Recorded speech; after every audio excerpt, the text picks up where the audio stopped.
What is variables?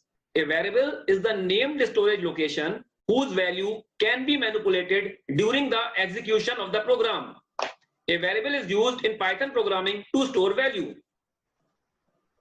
What is data types?